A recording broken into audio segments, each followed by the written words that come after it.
ओम नमः सिद्धेभ्यः। ओम नमः सिद्धेभ्यः। ओम नमः सिद्धेभ्यः। नमः श्री वर्धमानाय निर्धूत कलिलात्मने सालोकानां त्रिलोकानां यद विद्या दर्पणायते। अहिंसा परमो धर्म की, महावीर भगवान की।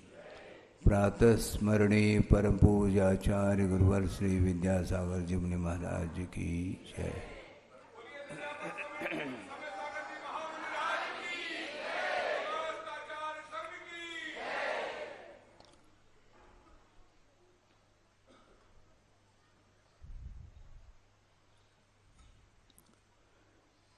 कल आपके सामने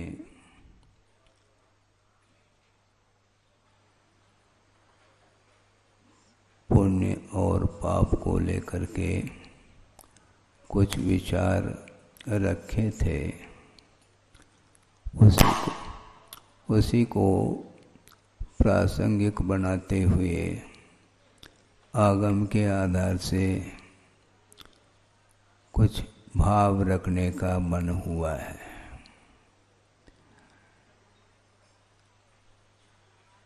संसारी प्राणी के अंदर अनेक प्रकार की इच्छाएं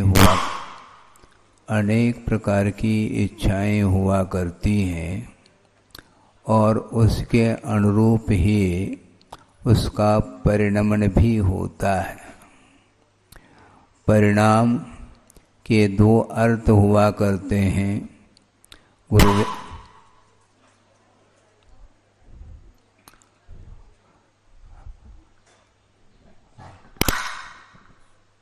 परिणाम के दो अर्थ हुआ करते हैं, ऐसा गुरुदेव ने हम लोगों को कहा था। परिणाम का अर्थ एक वह है जो आत्मगत भाव, और एक परिणाम का अर्थ है रिजल्ट। समझ रहे हैं? तो रिजल्ट जो आता है वह भी परिणाम अर्थात भावों के ऊपर आधारित है। इसलिए परिणाम को उज्जवल बनाने के लिए बहुत सारे साधन हैं। पुण्यार्जन करने के लिए बहुत सारे साधन हैं। और विशेष ध्यान देने की बात ये है, कषाय की मंदता के कारण सामान्य रूप से संसारी प्राणी पुण्य का अर्जन करता है। और यहाँ तक कि आगम का उल्लेख है, जो अहिंसा धर्म से दूर है, अहिंसा का क्या स्वरूप है, उसका क्या स्वभाव है, अहिंसा के माध्यम से किसकी उपलब्धि होती है, हिंसा अहिंसा आदि जो परिणाम होते हैं भावात्मक, उनका परिज्ञान जिसको बिल्कुल नहीं है। इसके बावजूद भी जैन धर्म से जो अनभिज्ञ होते हैं, संसार में ऐसे जीवों की संख्या बहुत है। इसके बावजूद भी कषाय की मंदता के कारण भी पुण्य का अर्जन करते हैं। इसलिए पुण्य का अर्जन करना बहुत बड़ा पुरुषार्थ हो रहा है ऐसा नहीं, किंतु वह पुण्य मोक्ष मार्ग में सहायक सिद्ध होता है, जिसकी चर्चा मैं आपके सामने करना चाहता हूँ। पुण्य दो तरह की होता है। एक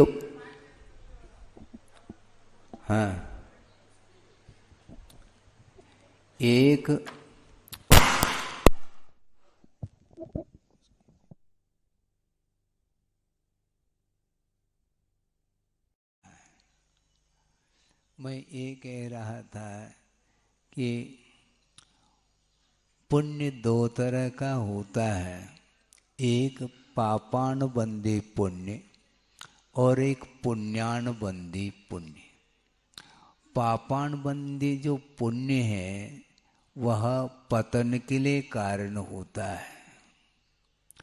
नारायण प्रतिनारायण आदि पद को प्राप्त करने की इच्छा को लेकर के संसारी प्राणी तप आदि कर लेता है और उसके फलस्वरूप उन पदों को भी प्राप्त कर लेता है, किंतु उस पुण्य के अर्जन से उसका उत्थान नहीं होता, प्रत्युत पतन ही होता चला जाता है।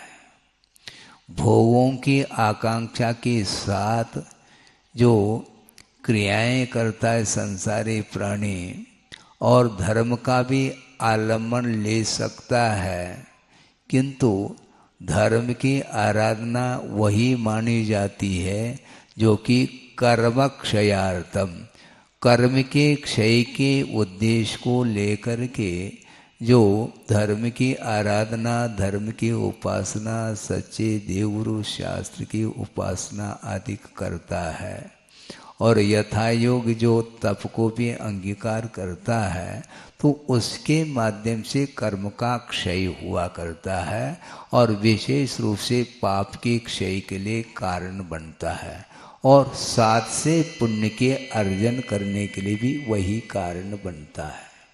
इसलिए कि पुण्य के अर्जन से जो संपदा मिलती है, इसके लिए भी कर्म का उदय होना आवश्यक है।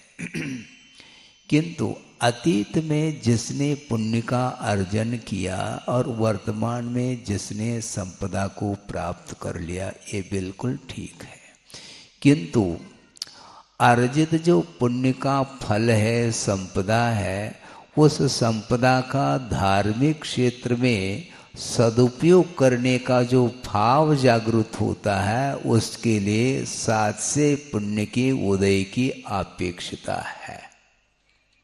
कल दो सज्जन जिन्होंने भाव बनाए हैं, आपके सामने वह विषय आ चुका है।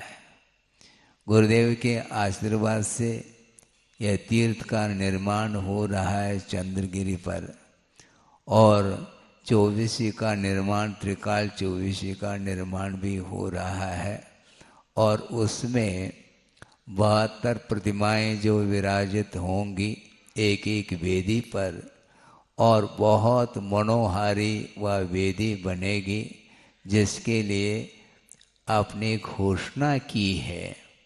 मुझे लगता है कि गृहस्थ अवस्था में श्रावक है, श्रावक क्या पुण्य का अर्जन करता होगा, है? ये ध्यान रखो, ये आगम की बात कहने जा रहा हूँ। ये साथ से पुण्य के उदय के बिना इस प्रकार के पवित्र परिणाम संभव ही नहीं है। केवल उनको मैं मोटिवेट करने के लिए कह रहा हूँ ऐसा नहीं, यथार्थतः सत्य है ये कि वस्तुतः संपदा का मिलना इतना महत्वपूर्ण विषय नहीं, किंतु उस धन का, उस संपदा का, उस वित्त का उपयोग किस क्षेत्र में किया जा रहा है। विषय के क्षेत्र में, वैश्विक क्षेत्र में उसका उपयोग तो संसारी प्राणी करता ही कर चला जाता है, किंतु उस वित्त के प्रति जो मोह है उसको दूर करके उसका पवित्र कार्य में, जिनालय में, वेदी आदि के निर्माण में जो भाव हो जाता है, वह भव भवांतर तक के लिए भी वह और उन्नति के लिए कारण होता है। हाँ, मैं एक और सिद्धांत की बात कहने जा रहा हूँ कि तीर्थंकर प्रकृति का जो बंध होता है वह सम्यक दृष्टि को ही होता है। मिथ्या दृष्टि कभी भी तीर्थंकर प्रकृति का बंध नहीं कर सकता। और दूसरी बात यह है कि तीर्थंकर प्रकृति के बंध के लिए सम्यक दर्शन की अनिवार्यता तो है, किंतु यह अनिवार्यता नहीं है कि तीर्थंकर प्रवृत्ति का बंध केवल मुनि महाराज ही करते हों, ऐसा नहीं। श्रावक गृहस्थ भी षोडशकर्ण भावना के माध्यम से, और वह गृहस्थ सम्यक दृष्टि है, किंतु क्षायक सम्यक दृष्टि भी नहीं। क्षोभम सम्यक दर्शन के साथ असंयम की भूमिका में रह करके भी तीर्थंकर प्रकृति के बंध के परिणाम उसके अंदर पवित्र परिणाम जागृत होते हैं। और एक श्रवण पद को अंगीकार किया है, और वो भावलिंगी है, सम्यक दर्शन तो है ही, किंतु और क्षायिक सम्यक दृष्टि भी है मान लो, तो भी यह अनिवार्य नहीं है कि वह तीर्थंकर प्रवृत्ति का बंध करें। कर भी सकता और नहीं भी कर सकता। अर्थ ये है, दर्शन विशुद्धि रूप जो परिणाम है वह मात्र सम्यक दर्शन की विशेषता नहीं, तीर्थंकर प्रवृत्ति के बंध के योग्य जो परिणाम है वह परिणाम ही तीर्थंकर प्रवृत्ति के बंध के लिए कारण होता है। इसलिए आपके पास कुछ नहीं ऐसा हम नहीं कहना चाहते हैं। भले ही आप नीचे बैठे हैं, किंतु भावों के अपेक्षा से आप कहाँ पर बैठे हैं ये प्रभु जानते हैं और गुरु जानते हैं, ये ध्यान रखो। कभी भी अपने आप को मैं छोटा, मैं आदि आदि, ये परिणाम नहीं। गुरुदेव ने ये कहा था, व्रत कभी भी छोटा नहीं हुआ करता न बड़ा हुआ करता है। किसी विवक्षा से कहना अलग वस्तु, किंतु छोटा सा भी व्रत है, किंतु भावों में यदि पवित्रता है तो वही छोटा व्रत भी आगे जाकर के और विशेष वृक्ष का रूप ले लेता है। छोटा जरूर दिखता है पौधा, किंतु वही पौधा वृक्ष का रूप ले लेता है। उसी प्रकार आपके अंदर जो परिणाम जागृत हुए हैं वो सारे सारे परिणामों के माध्यम से साध से पुण्य का अर्जन होता है, और उसके माध्यम से परंपरा से वह मोक्ष का भी कारण बनता है। इस प्रकार आगम का उल्लेख है। इसलिए कभी भी मन में दीनहीन परिणाम नहीं रखना चाहिए, न अहंकार भाव रखना चाहिए, किंतु उद्देश्य को पवित्र बनाते हुए आप धर्म की आराधना करते हैं तो निश्चित रूप से इसमें कोई संदेह नहीं है, संदेह हो ही नहीं सकता। इसी का नाम विश्वास और सम्यक दर्शन है। गुरुदेव का ये कहना है, कभी भी मन में आकांक्षा नहीं होनी चाहिए, क्योंकि आकांक्षा रखने से विश्वास में कमी आती है। क्या कहा? आकांक्षा रखने से विश्वास में कमी आती है।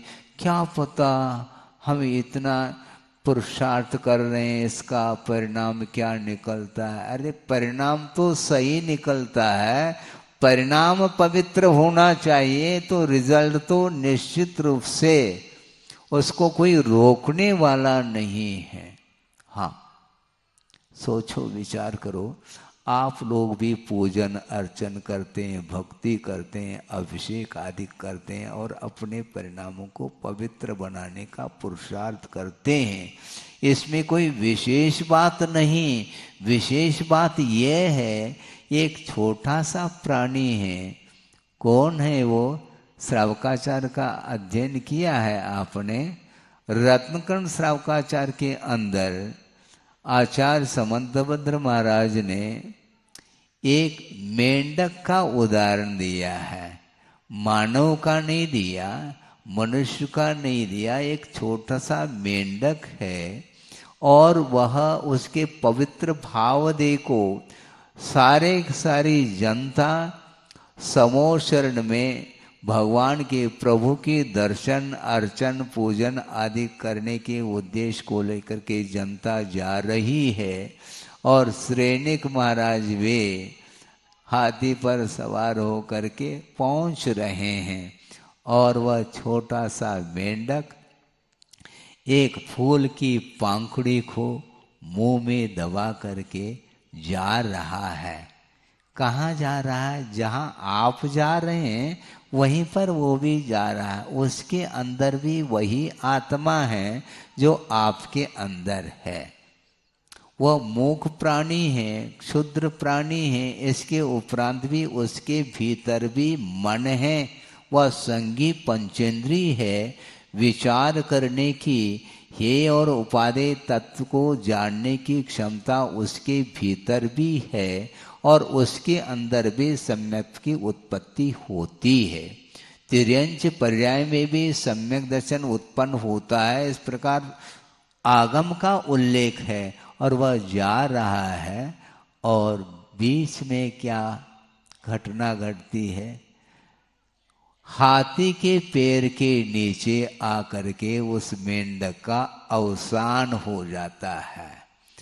अब देखो, सोचो, विचार करो, एक व्यक्ति के मन में यह विकल्प अथवा तर्क उत्पन्न हो सकता है, ये तो हम कहना चाहते हैं महाराज, धर्म करने में लाभ क्या है?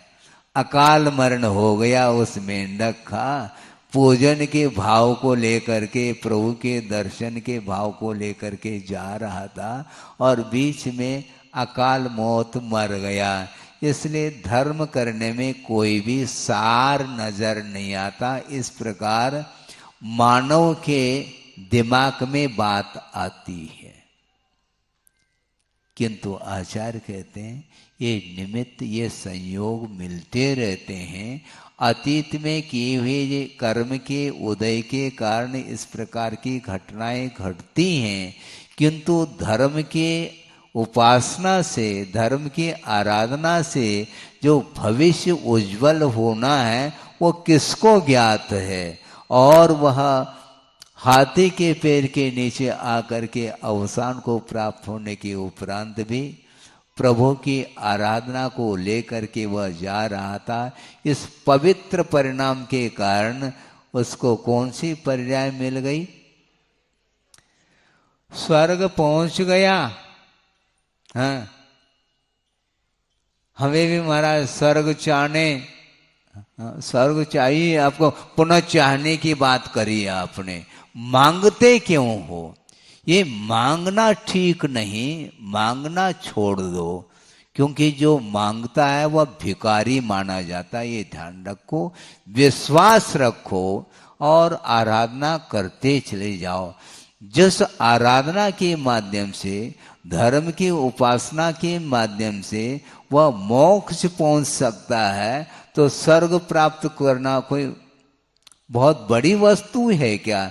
नहीं, अपने आप यह सामग्री, भोग सामग्री मिलती है। यहाँ तक आगमकार कहते हैं कि जिस समय संयम को अंगीकार कर लेता है कोई भी, उसको निरंतर एकांत रूप से विशिष्ट साध से पुण्य का ही अर्जन होता है, इसमें संदेह नहीं। इसलिए मांगो नहीं। अपने दोहा पढ़ा, उन्होंने ये लिखा है कि ना तो शिव सुख, ना तो सुर सुख चाहता, शिव सुख की ना चाह, तव थुति सरोवर में सदा होवे मम अवगाह। अब देखो, सुर सुख भी नहीं चाहते, शिव सुख अर्थात मोक्ष सुख को भी वो नहीं चाहते। महाराज फिर चाहते क्या? चाहना कुछ नहीं, जो प्रभु ने कहा है उसके अनुरूप आप कार्य करते चले जाओ, अपने आप वह मिलेगा। हाँ, हम करते कम हैं, मांग ज्यादा रखते हैं। थोड़ा सा किया नहीं, महाराज इसका क्या फल मिलेगा, इसका ये फल मिल सकता है, मिल सकता है। अरे तो फल ही तुम्हारी दृष्टि में लटक रहा है। हाँ, फल ही भक्ति थोड़ी सी की और फल चाहता है। एक काली मिर्च चढ़ाया और मोक्ष फल प्राप्त है। अब सोचो, विचार करो, यह आलोचना की बात नहीं, परिणाम इस प्रकार के होते हैं संसारी प्राणी के। मोक्ष फल प्राप्त ये इच्छा तो ये है, और प्रभु ने जो कहा है, आगमकार जो कह रहे हैं, उसके अनुरूप बिना किसी अपेक्षा के वह धर्म की आराधना नहीं कर पा रहा है, इसलिए आत्मा की उन्नति नहीं हो पा रही है। और एक छोटा सा मेंढक जिसने प्रभु की आराधना की भाव उसके अंदर जागृत हो गए, उसके माध्यम से स्वर्ग को प्राप्त कर लिया। ये है सही उपासना। इसलिए आप लोगों को भी चाहिए, कषाय के मंद करने से पुण्य का अर्जन होता है, इसमें कोई विशेष बात नहीं, किंतु बिना किसी पंचेंद्रिय की विषयों की आकांक्षा रखे कर्म के क्षय के लिए यदि प्रभु की उपासना करता है तो उसकी सच्ची उपासना मानी जाती है, और उसके माध्यम से निश्चित रूप से कालांतर में जाकर के और विशेष रूप से मोक्ष मार्ग की सामग्री उसको उपलब्ध होगी, जिसके माध्यम से वह विशेष रूप से तप आदि करके कर्मों का क्षय कर सकता है, करने की क्षमता है। क्योंकि हे और उपाधि तत्व को जानने की क्षमता जिसके अंदर आ गई, भेद विज्ञान हो गया, अर्थात आत्मा का क्या स्वरूप है, शरीर का क्या स्वरूप है, इसका अंतर यदि पकड़ में आता है तो शरीर के प्रति ममत्व भाव और अन्यान्य जो विषयों के प्रति ममत्व भाव, राग भाव समाप्त हो जाएगा, और एकमात्र पवित्र परिणाम के द्वारा वो क्या करता है, और कुछ नहीं चाहिए मुझे, क्योंकि चाहने से कभी भी मुक्ति मिलती नहीं। डरने से, मृत्यु से तो ये डरता है, किंतु आचार्य कहते हैं डरने से मृत्यु से छुटकारा नहीं मिलेगी, और मोक्ष को चाहने से मोक्ष का लाभ नहीं होगा। किंतु जैसा कहा है उस प्रकार आप अपने परिणामों को पवित्र बनाते हुए चले जाएंगे तो निश्चित रूप से संदेह नहीं, इसी का नाम सम्यक दर्शन है, आस्था है, और इसी को रुचि भी बोलते हैं। हाँ, रुचि अर्थात विषयों की रुचि नहीं, परमार्थ को प्राप्त करने की रुचि यदि जागृत होती है तो उसको ज्यादा समझाने की आवश्यकता नहीं पड़ती। वस्तुतः वही सम्यक ज्ञान माना जाता है, जिस सम्यक ज्ञान के माध्यम से कर्म का क्षय होता है, और बहुत लंबा चौड़ा ज्ञान भी यदि शास्त्र का रख लेता है, किंतु विषयों के प्रति जो रुचि बनी रहती है तो वह सम्यक ज्ञान न हो करके वह ज्ञान संसार के लिए कारण सिद्ध होता है। इसलिए आपके पास भी मन है और उस छोटे मेंढक के पास भी मन था, है? आपके पास मन ही नहीं, आप क्या हैं? माइंडेड हैं। माइंड अलग है और माइंडेड अलग, अर्थात विशेष ज्ञान जो रखता है उसको माइंडेड बोलते हैं। ऐसे ही बोलते हैं, ऐसा ही होता है। किंतु माइंडेड की कोई आवश्यकता नहीं। मोक्ष मार्ग संबंधी, परमार्थ संबंधी थोड़ा बहुत भी यदि ज्ञान है तो वह हमारे लिए कर्म क्षय के लिए कारण होगा। इसलिए गुरुदेव की दूरदृष्टि देखो। आज वर्तमान में अपने अपने परिवार के लोग कहाँ भेजते हैं बच्चों को पढ़ने के लिए? महानगरी हैं? कहाँ रहते हैं? महाराज हम सागर रहते हैं। बेटे को कहाँ भेजा? सागर में पढ़ाई ठीक नहीं होती महाराज। तो कहाँ भेजते हैं? हम पूना भेजते हैं। पूना में भी नहीं है तो बेंगलोर, वहाँ पर भी नहीं है तो आउट ऑफ कंट्री, लेकिन भेजते हैं। लेकिन क्या पढ़ करके आता है? उसका ज्ञान का विकास किस क्षेत्र में हुआ है? लौकिक क्षेत्र की पढ़ाई अलग वस्तु, वह ज्ञान अलग वस्तु, किंतु प्रतिभा स्थली में जो अपने बच्चों को भेजता है, उसको मात्र ज्ञान का अर्जन ही नहीं, सम्यक ज्ञान की उपलब्धि होती है। ये ध्यान रखो, ये संस्कार है, धार्मिक संस्कार अन्यत्र संभव नहीं। इसलिए परमार्थ का ज्ञान करने के लिए हमें यूनिवर्सिटी खोलने की आवश्यकता नहीं, प्रतिभा स्थली में प्रवेश दिलाने की आवश्यकता है। हाँ, वह 4th कक्षा में भी पास हो जाए, हमें बाधा नहीं, किंतु धार्मिक संस्कार जिसके जीवन में आ जाता है वही वस्तुतः मोक्ष तक पहुंचाने में कारण है। समय अल्प है, बहुत सारा विषय है, प्रसंग के अनुरूप आपके लिए आगम के माध्यम से विषय रखा जा सकता है। इसलिए साथ से पुण्य का अर्जन करने का अवसर आप लोगों के लिए ये मिला है। इसलिए विषयों के प्रति जो आसक्ति है उसको कम करते करते आप जो कुछ भी संपदा आपको पुण्य के उदय में मिली है वह सारी संपदा तो आप लगा नहीं पाएंगे, किंतु परसेंटेज के रूप में धार्मिक क्षेत्र में वह संपदा उपयोग में आ जाए, जिसके माध्यम से आपका भी विकास और आपकी आत्मा की उन्नति हो सकती है। हो इस पवित्र भावना के साथ अहिंसा परमो धर्म की जय। बोधि समाधि परिणाम शुद्धि स्वात्मोपलब्धि शिव शोक सिद्धि चिंतामणिम चिंतित वस्तुदाने त्वामंद मानस्य ममास्तु। परम